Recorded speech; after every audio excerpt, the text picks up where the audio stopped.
All right, today we're going to tackle a huge topic, something that's literally changing the world around us, machine learning. So let's kick things off with something you've probably wondered about, right? You flop down on the couch, fire up your favorite streaming service, and boom, it's like it read your mind. How does it know exactly what you want to watch next? Is it just magic? Some kind of lucky guess? Well, the answer isn't magic, but it's honestly just as cool.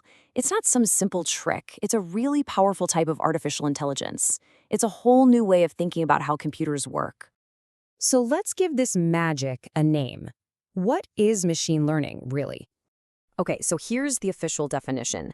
Machine learning, or ML, is a part of AI where we train systems to find patterns, make predictions, and basically learn from experience.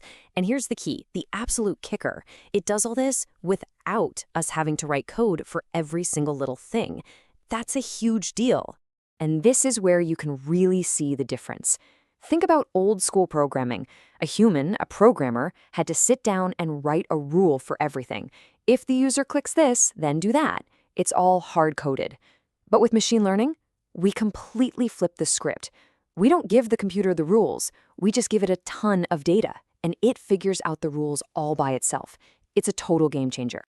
Okay, so that probably raises a big question, right? If the computer is learning on its own, how in the world does it actually do that? What does that process even look like?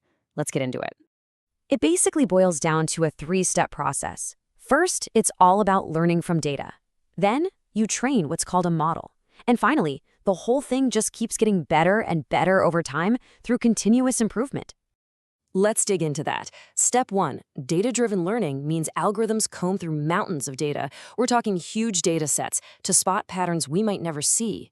Then, in step 2, it builds a model, which is just a fancy way of saying it creates its own software brain that's wired to reflect those patterns.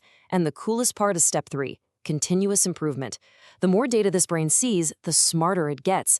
Its performance literally gets better all on its own. Now, what's really interesting is that not all machine learning is the same. Learning isn't just one thing.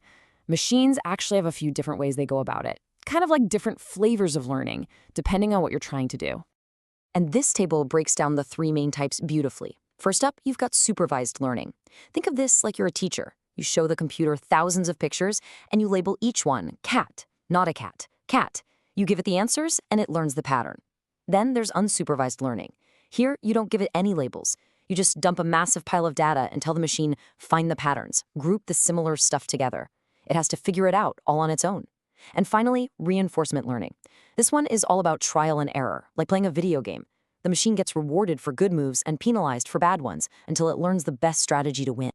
So, when you put all this together, what's the big picture? What does it all mean to have computers that can learn in these different ways?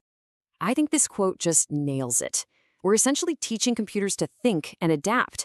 We're going way beyond just giving them instructions. We're building systems that can look at new information and figure out what to do. That is the massive leap forward. And this is why you hear about it everywhere. It's not just an academic concept.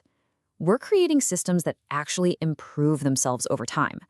The same fundamental idea that powers your streaming recommendations is also what helps an autonomous vehicle learn to drive on a busy street. These things are designed to evolve. Which kind of leaves us with one last big, mind-bending thought.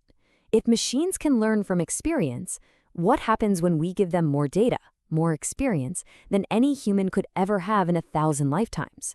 What will they learn next?